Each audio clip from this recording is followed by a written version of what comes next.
pretty nice day out. It's not like snowy anymore, thankfully. But today I just kind of want to talk about how I set up my car so I can do mobile detailing. And you know, this is a pretty small sedan, so it's not like I have a lot of room to do this, but I feel like I have a pretty good setup where I'm able to get anything done that I need to get done. The tools I put in the car might change depending on what time of the season it is, but since it's winter and it's cold right now, it's a little bit more involved of a setup. And so I'm just gonna get everything put in the car and I'll do a little walk around tour. It's not gonna take that long, but you know, I thought it'd be kind of cool to show you guys that you can be a mobile detailer even with a small car like this. So, and I haven't done anything to the car to make it better for me to mobile detail, so it's still the way it is as when I bought it. So let me get it all set up.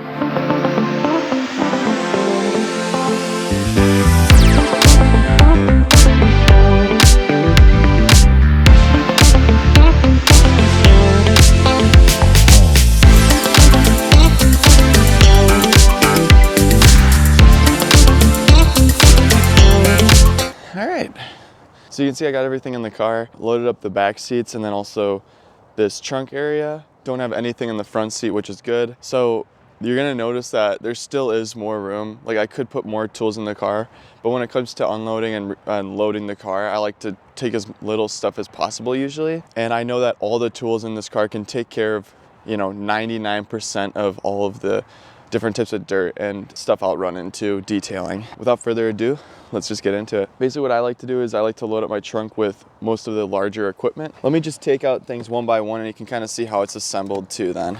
So I put this bag in last because it's pretty light. There's not a whole lot in it. But basically I just have my various brushes and tools that I would use throughout a detail. So I've got, you know, things like my wheel brush, another wheel brush, carpet brushes, and pet hair tool too. Got a drill with a battery in here. Got a few drill brushes, of course. And I also have my pressure washing wand and the gun. And I also have an air tool in here, but I don't often use this thing. I've got like quite a few tools in here. I could fit more in the bag and I've already got a lot in there, but if I wanted to, I could always throw in some more brushes or tools that I would find useful throughout a detail, but I don't really need to do that. The next thing I have is this extractor here. So I think this is pretty useful to bring just in case you run into like really heavily stained carpets.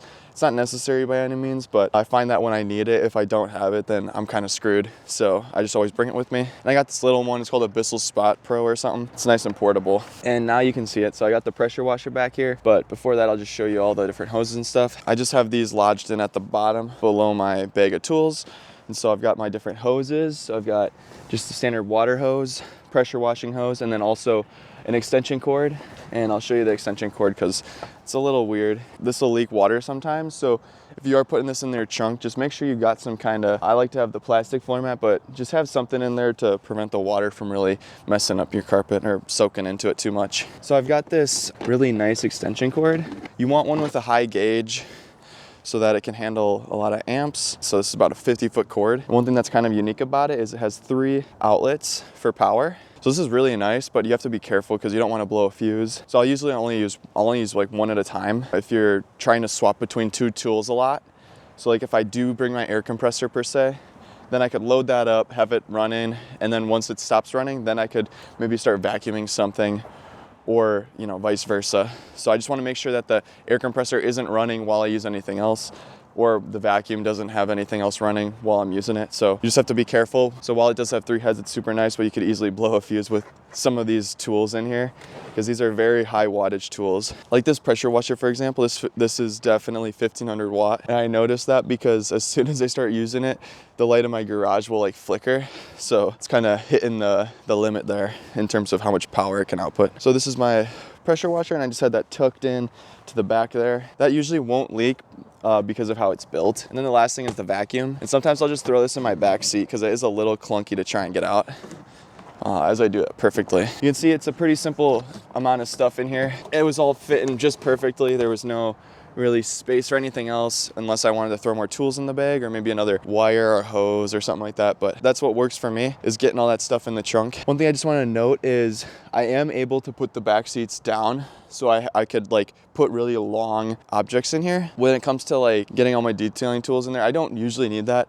The only time I'll ever put the seats down is when I have my air compressor. Just before talking about the air compressor though, I just want to show you what I got in the back seat. So you can see I just have 2 bags. One is just gonna have my microfiber towels in it, and this one's gonna be really light, so I can like put this anywhere I want and not have any issues. And then the other bag, this one's a little more involved and a little heavier, which is why I have it in the back seat, is a bag of chemicals. These are all the chemicals I basically use during a detail. So I've got, you know, my glass cleaner, I've got a rinseless wash for those door jambs, I've got stain remover, which is really helpful, interior cleaner, I got my little detailing brush in a foam bottle, also got my tire cleaner in a foam bottle, carpet cleaner just in a pump sprayer because I use so much of it, and then this is just the finisher, so it's just the deodorant basically for the car, and then I've got APC. So those are all the chemicals I bring on a detail. And you could bring more, like if I needed to bring protectants or things like that that are more premium, then I could throw those in here. I've got plenty of room for them. But majority of the time I'm just doing cleaning, so it's not like I'm trying to make anything look brand new. And so this is what people request, and so that's what I give them. You can see this thing's starting to look a little bit gross. So I'm not sure what's going on with that, but I've had it for almost a year now, regardless. And then the last thing I have is a bucket. So my 2 buckets here, I just got them stacked. I'll usually have a foam bottle and my car soap in there. I also use these buckets to store my rags when I'm done with them. So as I'm working through, you know, using a bunch of rags and I have nowhere to put them, I'll just throw them into one of the empty buckets after I'm done using them. So I won't need it anymore. So you can see it's pretty simple. The amount of tools I bring isn't that great. If I look at the whole stack, like you can see, there's not really a lot going on here. I will say it does take a little bit of time. I'm doing at least like how many trips? 1, 2, 3. I'm doing about like 4 to 5 trips to get everything into the car and out of the car. That adds up. I think this is like a really good amount of tools for detailing. And you know, the total price of all these things is gonna be maybe, I don't know, somewhere in the hundreds of dollars. It's not gonna be crazy expensive. So over here I have my air compressor. This is a really nice tool to have, but I have found that it is somewhat unnecessary. Let me bring one thing over. Blowing off the dust on my bookshelves. So I would call these honorable mentions, really. These are a couple of tools that I could bring on a detail, but I usually decide not to. They're all really nice, so I just have these 2. So for bringing the air compressor, I obviously got to bring the air hose with it so that I can use it. It's nice to have, but I've found that usually the air tool doesn't blow more than, it doesn't like, how do I say it? It does blow dirt, yes, but if it's really embedded, which is going to be most of the time, you notice that between the seats and stuff where the air tool could be useful, it's not gonna push anything out. You have to get really close to the surface with the air tool, and so if you're trying to get between the seat and the center console and stuff, it's gonna be basically impossible to do with the air tool. And it's also basically impossible to do it with any hand brush because hand brushes are usually just too big, and you usually can't get your vacuum back there either. So I haven't had a really good time trying to get in between the seat and the dash at all. I usually avoid bringing this because I have a perfectly fine time using a vacuum and a brush. Because this thing is kind of heavy. If I did bring this, then I'd have to also bring the hose. So it's like they come together, and there'll probably be a time when I get like a van for detailing, and when that happens, then I'll probably just bring this all the time and just have it in the back somewhere secured.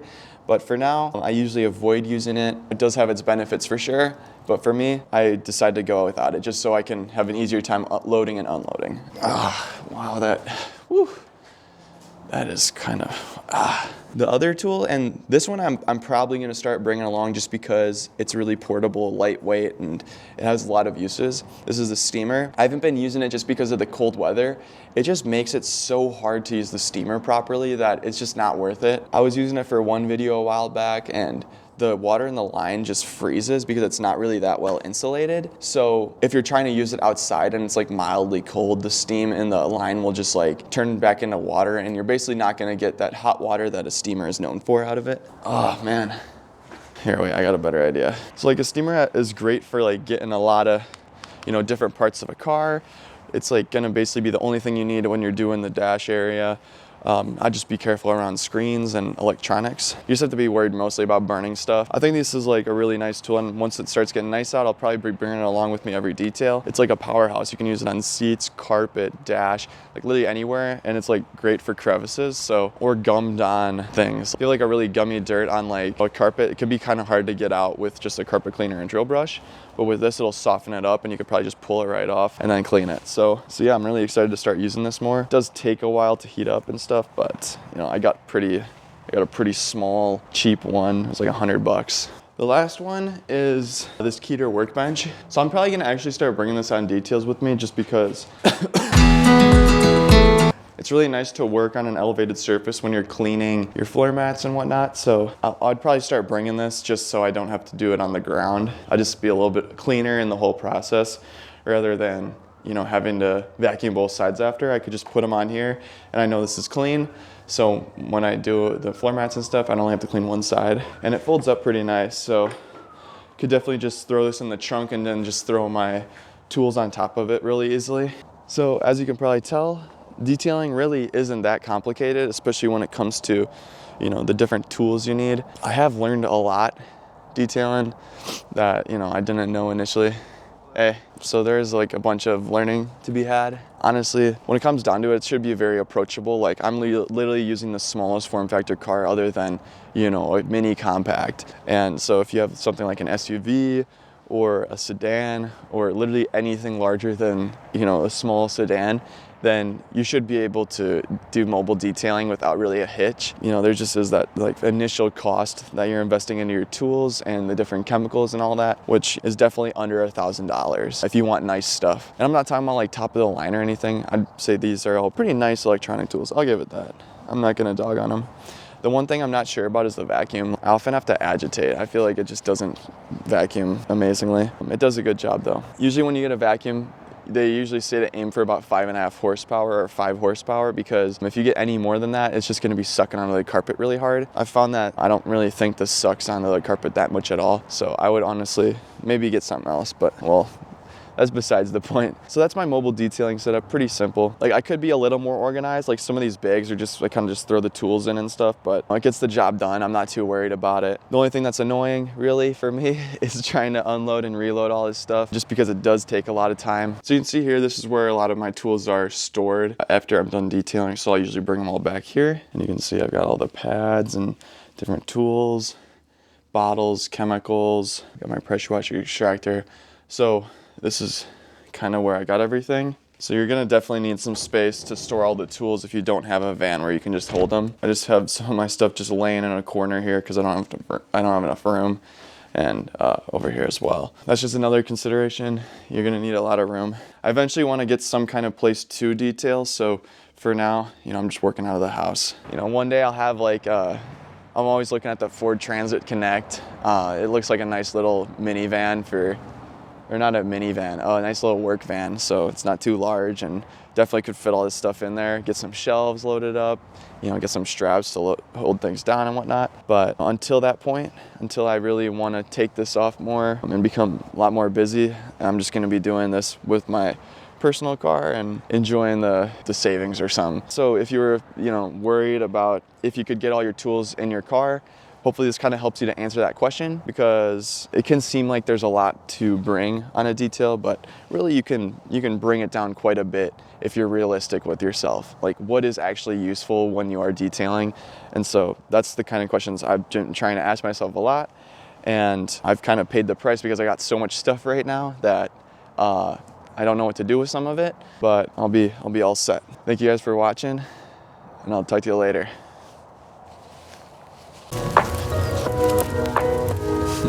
I love you guys.